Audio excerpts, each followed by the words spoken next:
Hey, business building warrior, I've got a treat for you today. From time to time, well, actually about once a week or so, I like to go live in the Facebook group and invite any of the members who'd like to join me onto like a Zoom session where we can see each other and interact with each other on the screen. If you want to join us for one of these, by the way, typically I do it on Monday evenings around 5 p.m. Eastern time. That's 5 o'clock p.m. New York time.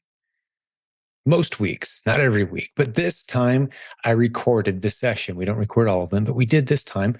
And we may do this a few times in the future as well if this is something that we get some feedback from you saying you enjoy. So let me set this up a little bit and you can decide if this is an episode for you. We ask all of the members of our community, we got about 72,000 people in our Facebook group, to bring any questions they have to a live Zoom hangout where the topic is typically revolving around growing your business in e-commerce and on Amazon. So we get all kinds of interesting questions, and you can see from the description today some of the questions that were tackled during the discussion time. A lot of times, these Monday night meetings are a way for us to greet the newest members of our community. So you'll see some questions in there that kind of cater to the newer sellers who are trying to establish a business on Amazon. But just so you know, if this is one of your first episodes you've ever listened to of our podcast, my name is Jim. I'm the host most of the time on this show. We have some other great coaches who host as well from time to time. But this show has about 500 episodes or more of success story interviews with the students of ours who are taking the Proven Amazon course. That's what this community is about. That's what this show is about, helping you launch a great business using a course that's called, I'll give you the name again, it's the Proven Amazon course. You can find details on that course at provenamazoncourse.com. So most of the episodes of this podcast are interviews with the students who are succeeding with that course. But we like to have some other content as well. You guys have requested it, where we dive in and answer those questions. So in an open microphone setting, we captured some of the best questions from the community hanging out, and I gave answers, and you never know what interesting questions might pop up. And again, if you want to join us live, the best way to get in on this is to get into our Facebook group. There's a link at silentjimdotcom. You can get into our free Facebook group. There's also a link there to our Proven Amazon course, and you can hear all of our past podcast episodes by going there as well. A lot of our episodes only are found in audio format, and there's a link there. You can get on iTunes or Spotify or your favorite podcast listening app, and you can hear all those great interviews with our successful students. Something else we're very proud of, that free Facebook group I mentioned, you can jump into it and see for yourself. We have 1,700 tagged success posts from students using our Amazon training to build beautiful businesses. Many of those people go on to be guests on our show. But today, it's an open microphone. It's me with the community hanging out, answering questions. And like I said, if you enjoy this, please let us know. We'll do more of this kind of thing. And plan to join us some Monday, 5 p.m. Eastern. Get into our Facebook group and look for the announcements. We'd love to have you join us live. We can interact. I'd love to answer your questions as well. I've been doing e-commerce for 20 years as the only income for my family. There's 7 of us. We homeschooled and raised 5 kids. They're getting married and moving out and getting older at this point. But the 20-year experiment was a wild success. We're so excited and happy to see how things have turned out for our kids, for our business, for our family, for the relationships. We love entrepreneurship and homeschooling under one roof. That's how we did life for 20 plus years. And it's been so rewarding. We want that for as many people that want that for themselves as well. So we hit on some of those kind of topics on these discussions as well. You never know what you're going to get. But like I said, look at the description, see if there's some interesting topics there for you today that we're going to dive into. And thanks for listening to Silent Sales Machine Radio. Let's get over into the Q&A session with the other listeners. So you're using Keepa, and I'm talking about the ignore the buy box strategy. The people I love to share this strategy with are the people who would come and say, I'm not finding any profitable replines. I can't find anything anywhere. Well, let me talk you through the short version of podcast episode 554.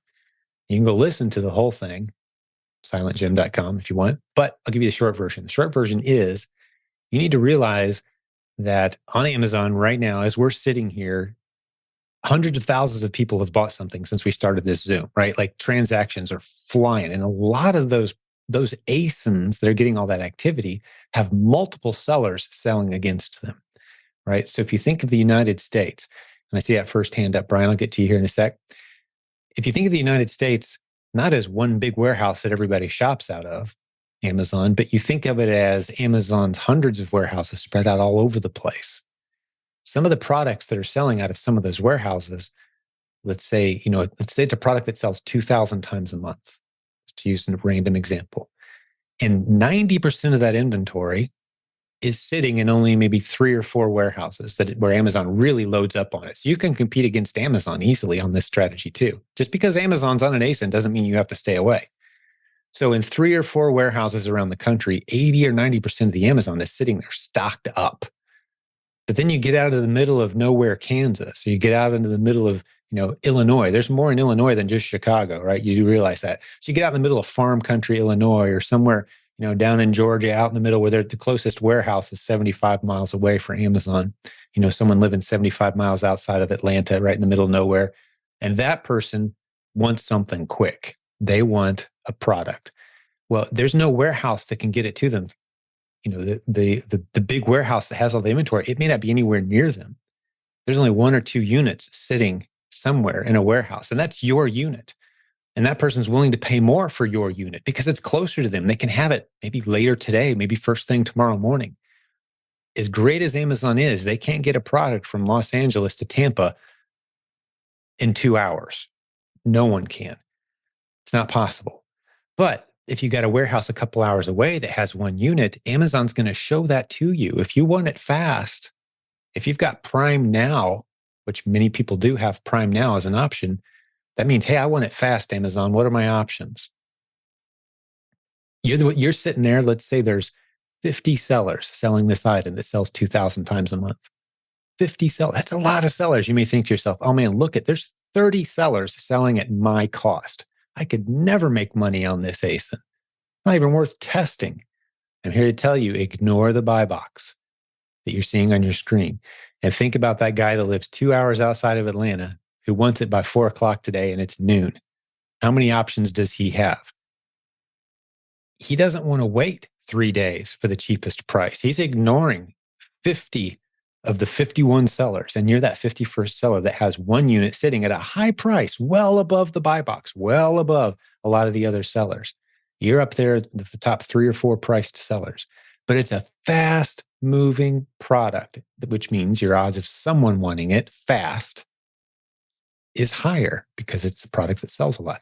So that's called ignoring the buy box because you understand the regional differences of the buy box pricing across the United States.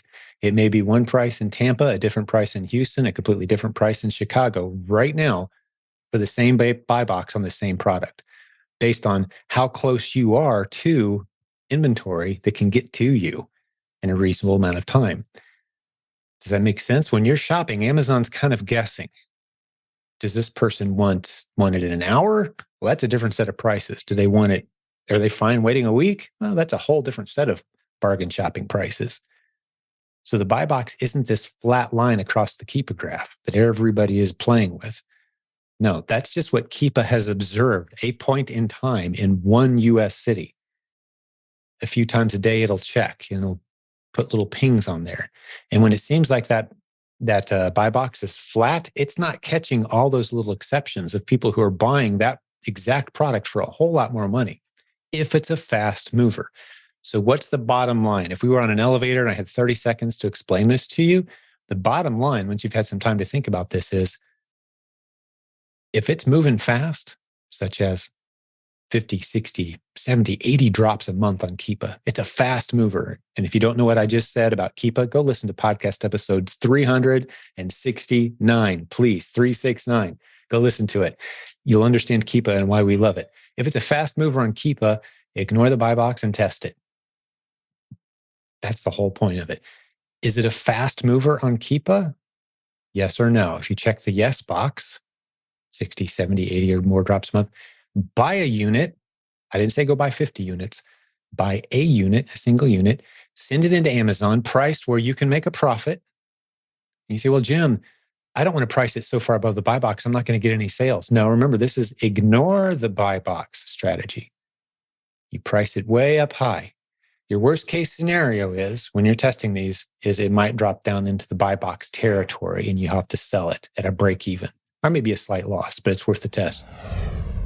Is there a general rule for the number of sellers, as Tim is asking, versus how many times a product sells per month? For example, if it sells 25 times per month, should you stay away from it if there's more than, say, 15 sellers?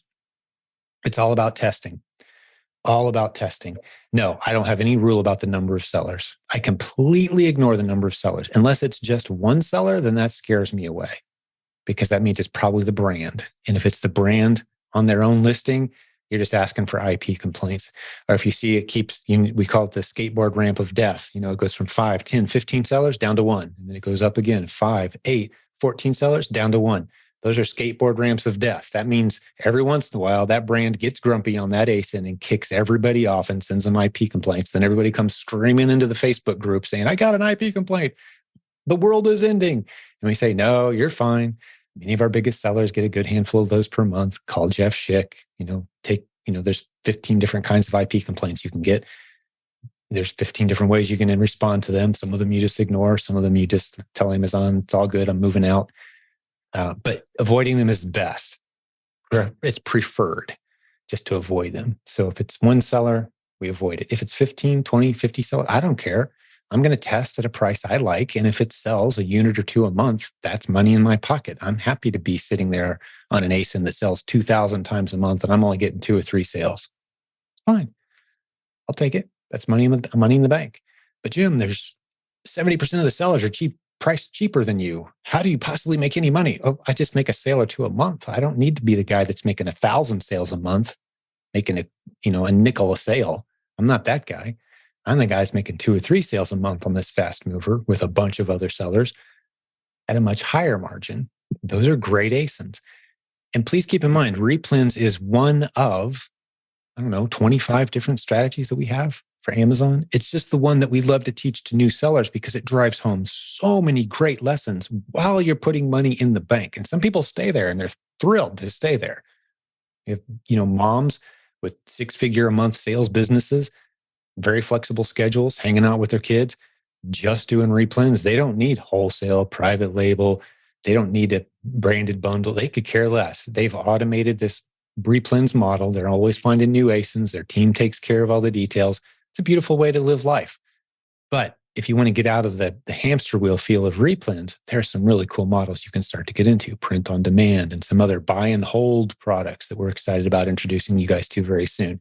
Products you can go buy predictably once you know what you're doing, wait a year, and they're worth a whole lot more money very predictably. So that's the kind of stuff we like to teach is those more advanced models to more advanced students. But this is newbie content tonight. We want you to start with replens. A lot of times people say, well, I'm just going to skip the newbie stuff and go straight into private label. Well, welcome to the land of spending $30,000 to $50,000 and flushing it all down the toilet and having a garage full of inventory you're not going to be able to sell. That's what happens to 95% of the people that go down that road without first understanding the basics. Replens helps you understand those basics. But this model, the replens model, for the last 6 years, we've seen a whole bunch of people make a whole lot of money. So if you've got a model that works and you're building relationships as part of that model, you're going to build a beautiful, sustainable business. Yeah, I agree. So I love that you're focusing on that, man. It'll pay off big time. That guy will give you a call and at some point he'll say, hey, I've got someone else that's always bringing in boxes, kind of like you. I think you guys are kind of doing the same thing. You guys should probably connect. Even tell him, hey, I'd love to connect. Anyone else is kind of showing up like me, 2 or 3 boxes a month or 2 or 3 boxes a week with random stuff in it kind of thing, shipping it off to Amazon. Just let me know. Just ask them, hey, do you want to know some other guys that are doing this in the area? Because I think you guys might want to hang out. And at first you're thinking, oh, those are my competitors. And then you realize, absolutely not. You're 2 minnows swimming in the Pacific Ocean. Like you need each other. Like we look like a bigger fish if we hang together, right? We're less likely to be eaten. You start to form those friendships and you don't have to go buy everything the other guy buys. Just what resources, what podcasts, what tools you use, and what events are you going to? Talk them into joining our community if they aren't a part of it yet. Mm-hmm. Right? Huge opportunities and relationships. So love it, Brian. Good work, man. Thanks, man. Thank you. I'm selling 90% of my products are OA, and I'm stuck at the $5,000 to $10,000 per month. Some advice on how to grow your business. Yeah, okay, I got you, man. That's a good question. B. Tran asked that. I'm selling 90% of my products OA. That's not really necessarily relevant, RA, OA. Although I can tell you, if you're dead set on, and I hear this from more people than I'd like, I don't want to do any RA. Never. Don't like. I want to OA only. OA only, because their thought process is OA can be automated. Shopping online. I don't have to get in my car. I don't have to leave my house. I want to do all my shopping online, have it delivered. Well, there's some disadvantages to OA. And RA can be automated just as easily from my vantage point. Like I was saying, I told you today, I grabbed some stuff from a local retail store, going to grab the tea that's only available 2 places in town, right? So as I'm walking down the aisle, I'm like, oh, that's one of our replens. I checked on it. We've got a shared spreadsheet. There it is. I did some retail arbitrage today. We've also got a handful of other people on our team that's what they do for a living. They hit the stores aggressively, retail. I'm paying them to do this. So if you want to grow your business with replens, there's only one thing you got to do: find more ASINs and put as few limits on that as possible. Because as soon as you say, I'm not going to retail stores, I'm going to raise my hand in the back of the room and go, why exactly? It doesn't have to be you. Walmart delivers, your local Walmart delivers. You do realize that, right? And, everyone delivers now. You can get people to deliver anything from anywhere for a few bucks. So the local retail stores around you are a gold mine of opportunity that's not available to other people. Because, like, for example, if it's grocery products, you can look at the expiration date right there off the shelf before you put it in your cart. Some of the people that do retail, you can pay people to do these things for you, by the way, like I'm saying, but you can go into Walmart and pay as you put stuff in the cart. So you don't have to go up to the belt and put it on the belt, load the cart, put it in the bags. No, you just take a couple big bags with you. You're beeping it as you're throwing it in the bag. No one's asking you, why do you need 18 jars of peanut butter? No one cares.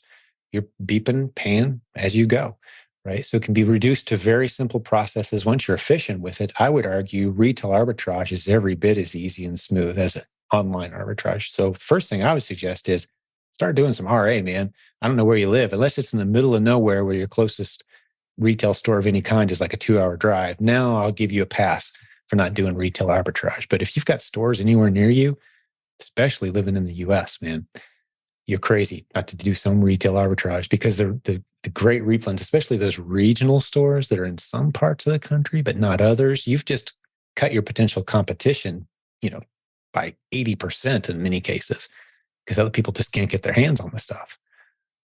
So that's one way to find more ASINs, but you've got to be disciplined. You need to set aside. We've had several good podcast episodes lately on this topic of setting aside a very disciplined amount of time for researching and finding new ASINs.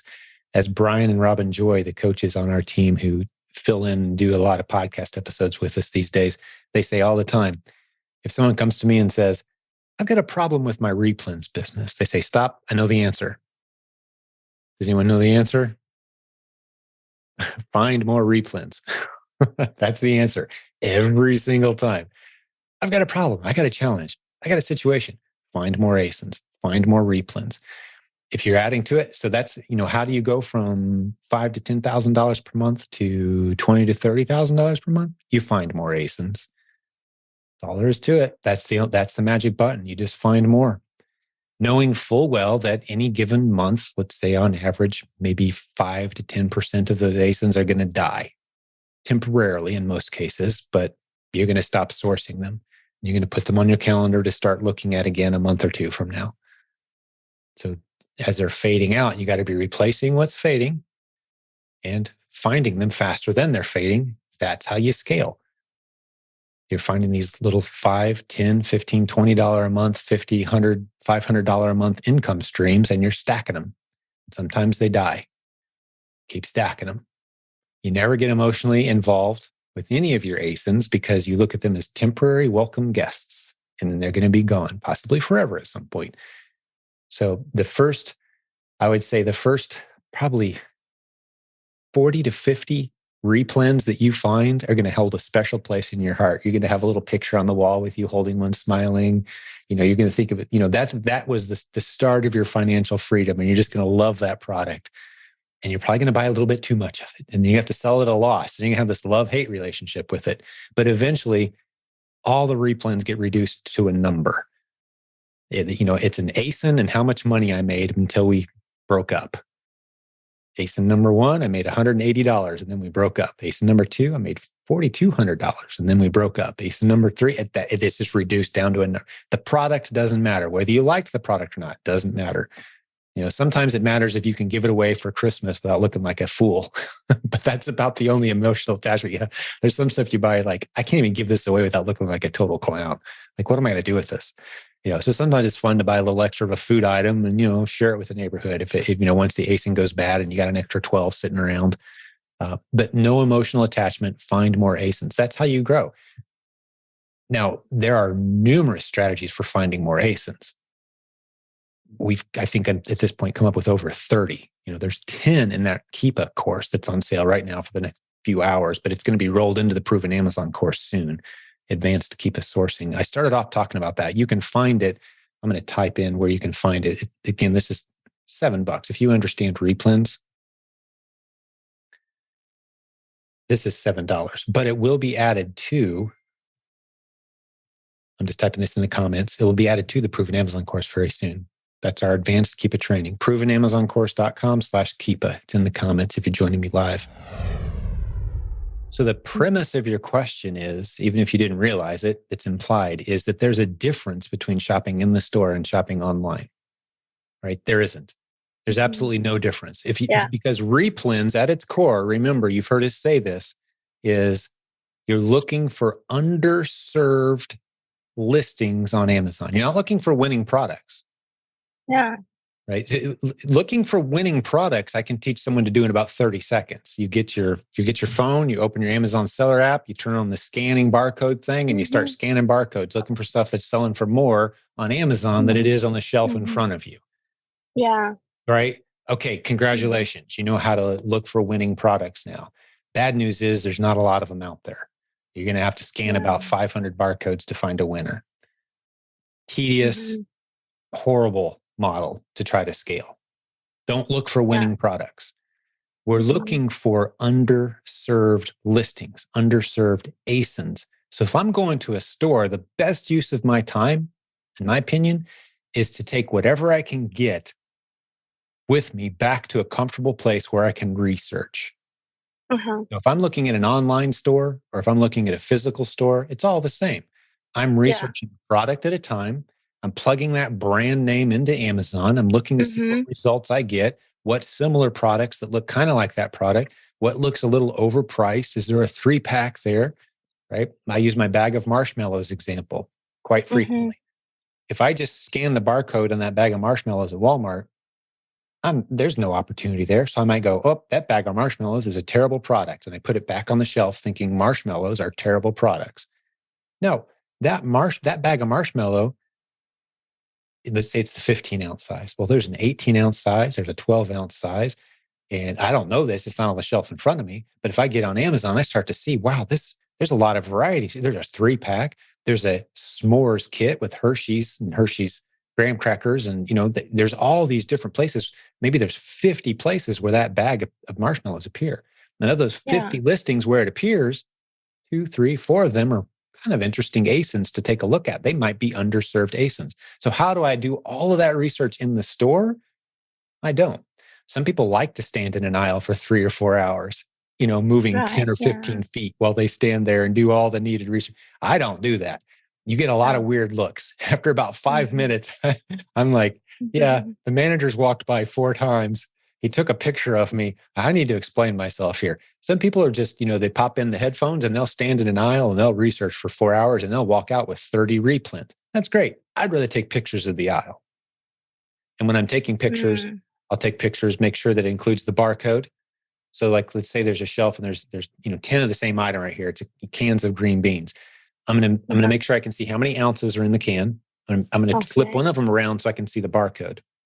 So now I've got all the information to know what that product is exactly. I can zoom in, take a nice high-res picture. If I'm sending it to my VA in the Philippines, I'll upload those pictures to Google Drive rather than email it to them or Facebook Messenger it to them. Because when I email or Facebook Messenger, a lot of times it degrades the image.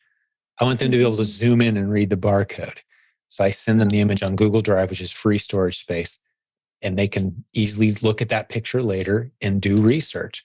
So that one product that you're looking at by itself may or may not be a good replen, but in a 2-pack, a 3-pack, combined with one other easily complementary added item, that might be the great replen you've been looking for.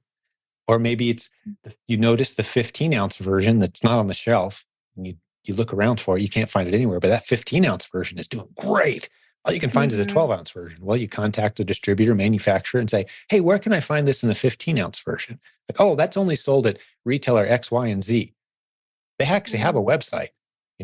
So the distributor helps you find that hot moving, fast seller that looks like a great ASIN on Amazon when you started your research looking at only 12-ounce sizes, but you find this happens a lot. Right?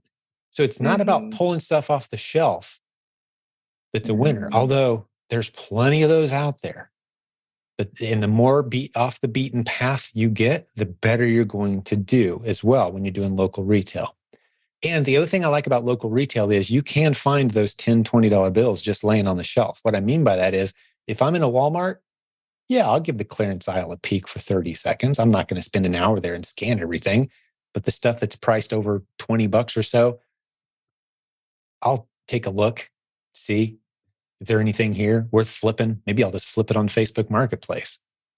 There's always opportunity there. But I'm not going to spend a lot of time there because I'm trying to build a system that scales, that doesn't need me ultimately.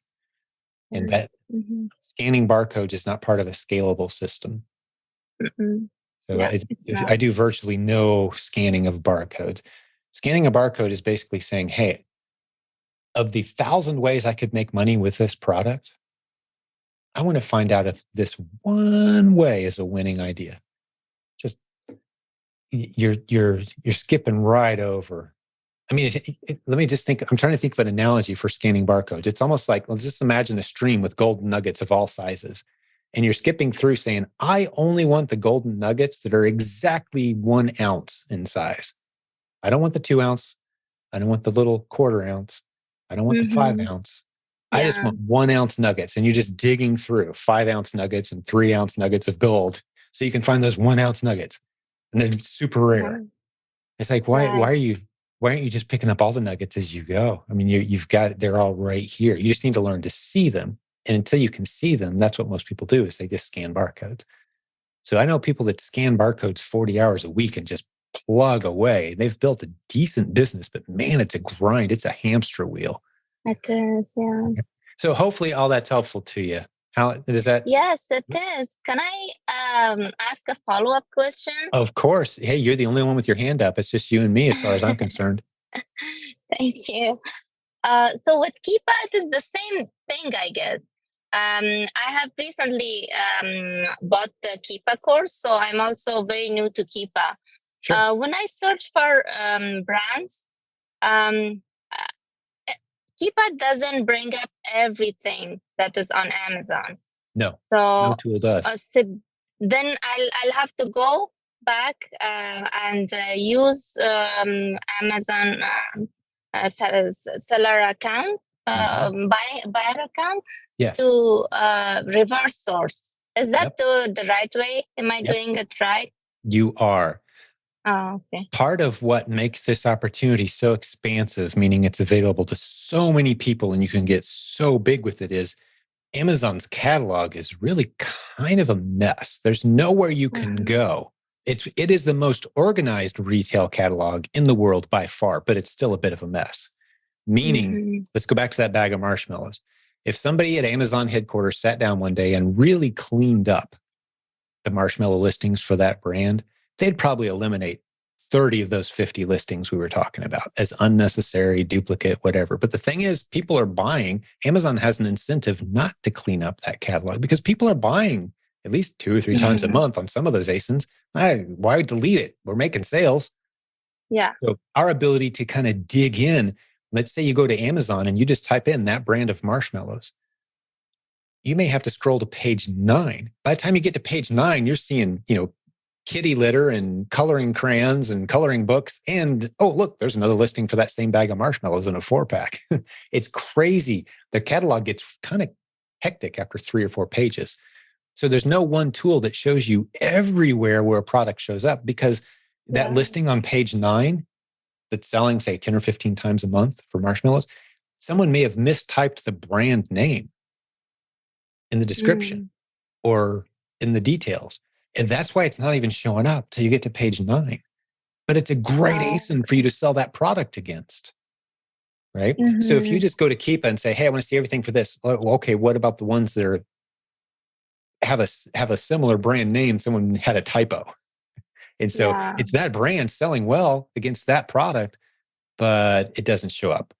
Or Amazon, you use it as a shopper. That's the most powerful way to look for replens, is to use Amazon as a shopper. Your phone results are completely different. The app is different than the website on your phone. Your computer is going to give you different results, very different results than either the app or the phone results that you're going to get. Where you are, if you set your zip code, if you change your zip code, you're going to get different results on the search. Try it sometime. You move your zip code from St. Louis to Tampa, you're going to see different results come up first based on what's available locally, that sort of thing. So no two Amazon shoppers or sourcers or sellers are seeing the same results on any of their devices or tools at any given time. So we can all enter our own private section of the stream anytime we want to and search for those gold nuggets. That's the beauty of this. Does that help?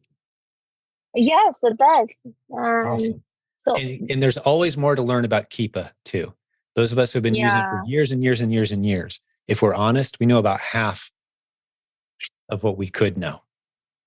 Because there's always more to learn. There's always new features. There's scraping Amazon in new ways. There's new things that we've just never even used, new ways to filter the data.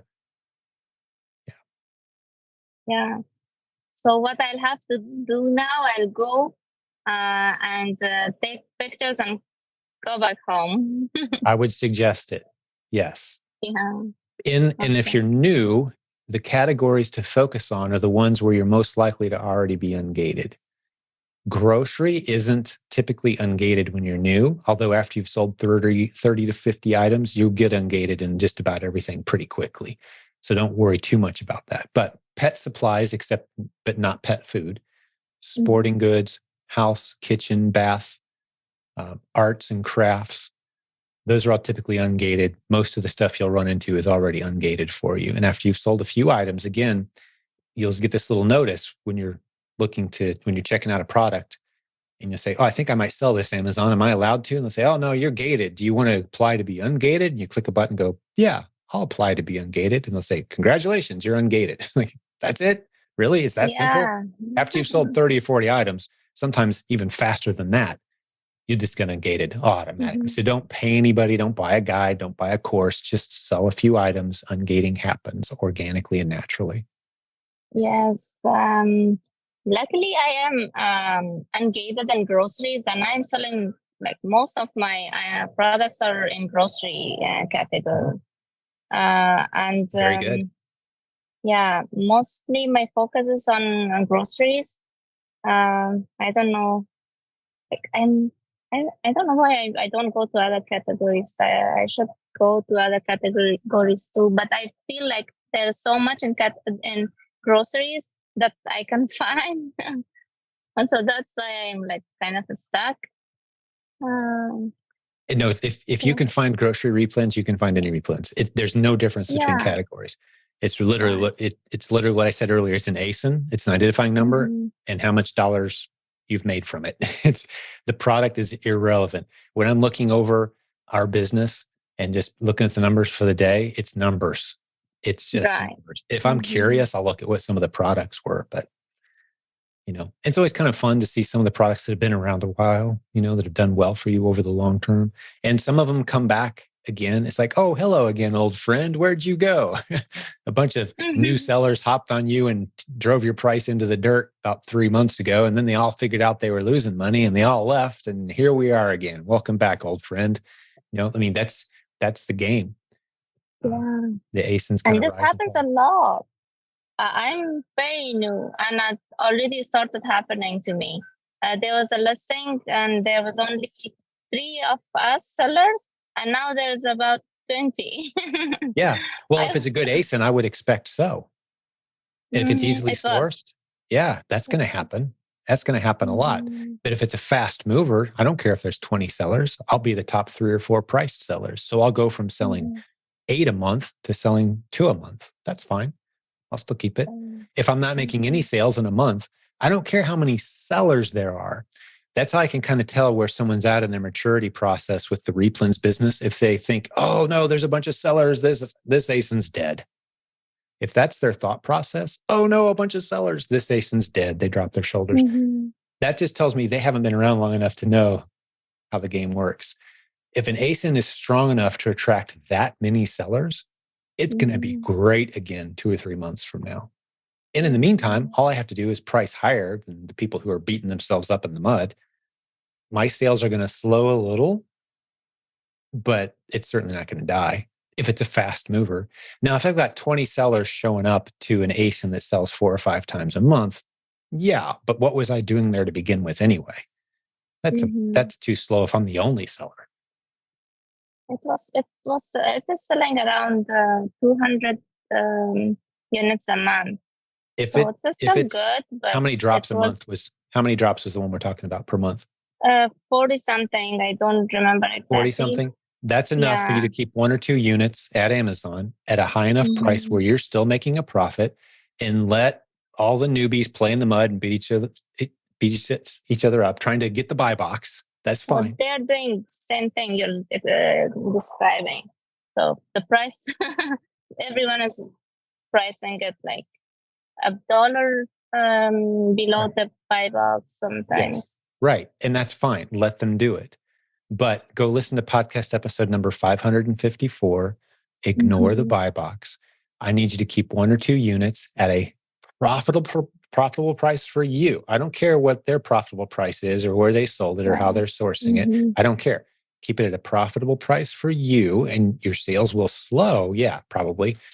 But the sales you do make will be profitable, and then go find more ASINs. And if it doesn't sell at all after 30 to 45 days, you don't get any sales, drop down to the mud, get rid of your ASINs, and move on to another one for a couple months and come back and revisit it. It'll be back again. Yeah. Yeah, because everyone gets tired with that kind of product. Yes, but it also attracts a lot of attention to that ASIN. When people say price tank, what I hear as a guy who's been doing this a long time, or any other seller who's been doing this a while, I don't even like the term price tank, because that implies a negative. No, that implies huge opportunity 60 days from now. Because what the price tankers are doing is attracting a ton of attention to a really good deal. That ASIN is going to rise in the rank on Amazon. It's going to be sitting in a really nice place with a whole bunch of sellers who said, you know what? I'm done flinging mud at 20 other sellers trying to win the buy box. I'm out of here, guys. And here it sits, fewer sellers 2 months from now, at a lot of attention, a great rank on Amazon, wide open for the 2 or 3 sellers who are ready to come in and make money again for 60 days until everyone shows up and drops it again. So if you're looking for that one product that you can sell over and over again, that's going to be your magic ticket, that's not the replens model. We don't start you with that model, because that's a much harder model. You need to learn some lessons along the way. You need to learn the Amazon universe. You'll have an appreciation for that one magical product when you do find it someday. Most people never do. And the thing is, that one magical product, as soon as you found it, it's going to get pounded by people with better marketing skills, more money than you, better connections, manufacturing. They're just going to come in and destroy you eventually. Everything on Amazon that's being sold has margin monsters coming for it eventually. So this is the model where you can minimize your risks and just kind of skip happily away from the margin monsters when they come and eat up your good ones. Go find a few more. Or look at the ones that the margin monsters have begun ignoring again, and here we come in. That's the model. So it's a rolling machine, but every piece of it can be automated. Finding more ASINs, eliminating the bad ones, dropping your price on stuff that hasn't sold in 30 days, testing out a bunch of new ASINs constantly, being surprised quite often by the ones that you thought would be average performers. You send in your first 3 and they sell instantly. So you send in 7 or 8 more and they sell instantly. So you go buy 25 and they sell fast. Here comes 2 or 3 more sellers. and it starts to slow down a little bit, but it's still selling well. And there you sit for 6 months. Those ASINs are out there in abundance, but the only way you find them is by testing. Mm-hmm. So by testing, you mean test-worthy ASINs. I pass over a lot of products. I think it's because I'm not well experienced in this area yet. I feel like I'm missing on a lot of products because okay, does this have this many keeper drops? No. Does it sell? Yes, I see that it sells from the graph. And then I'm like, no, it's on the estimated sales amount is only 50 products a month, and there are 15 sellers. So I'm like, no, I won't test this. Okay, time out. If it's 50 sellers, 50 drops. If it's 50 drops, I don't care how many sellers there are. If it's 50 drops a month, I don't care how many sellers there are. I'm going to test it. Okay. Do you know why? Okay. Above the buy box? The little pop quiz. See if I'm going to put you on the spot. We talked about it a little earlier, but podcast episode 554, I go into this in depth. But if it's got 50 drops, I'm testing it. I don't care about what the buy box says. I don't care how many sellers there are. I don't care what the price history of this looks like. I don't care if the sellers are trending up or down. Mm-hmm. I don't care if the price is trending up or down. If it's got 50 drops a month or more, I'm going to test it with a unit or two. Do you know why? Okay.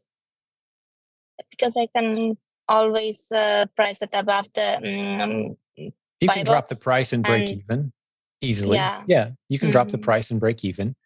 But the geographical advantage that you're likely to get, having that one unit sitting in a warehouse somewhere near somebody who wants it fast and is willing to pay more, because it's a fast mover, your odds of that happening are much higher.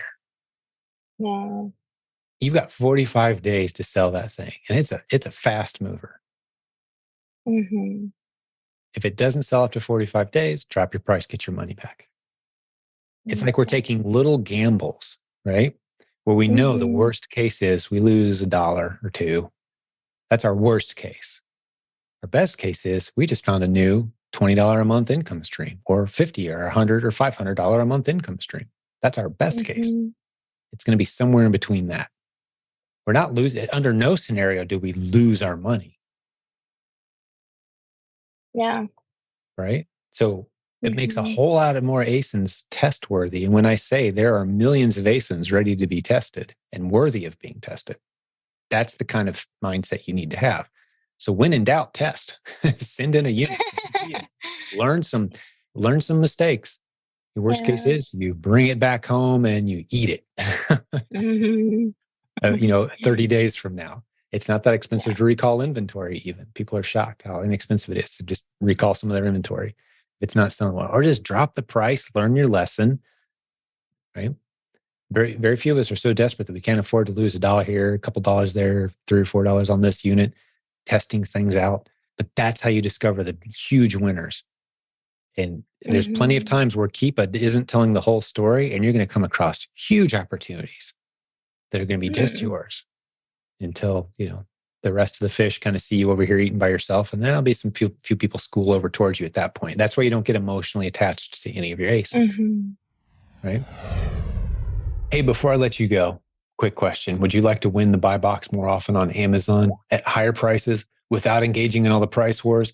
I've got to tell you about sellersnap.io. It's an artificial intelligence powered repricer and Amazon analytics tool, and they're offering our community a great discount of 20% off for the first 3 months when you check them out. I'm talking about SellerSnap. You can visit their website at sellersnap.io. And when you go to check out, get that 20% off coupon by using the coupon code Proven Conference 2023. That's Proven Conference 2023, all one word. That's going to get you a huge discount. Go check them out at sellersnap.io. Thanks for listening. We'll have another great episode for you very soon.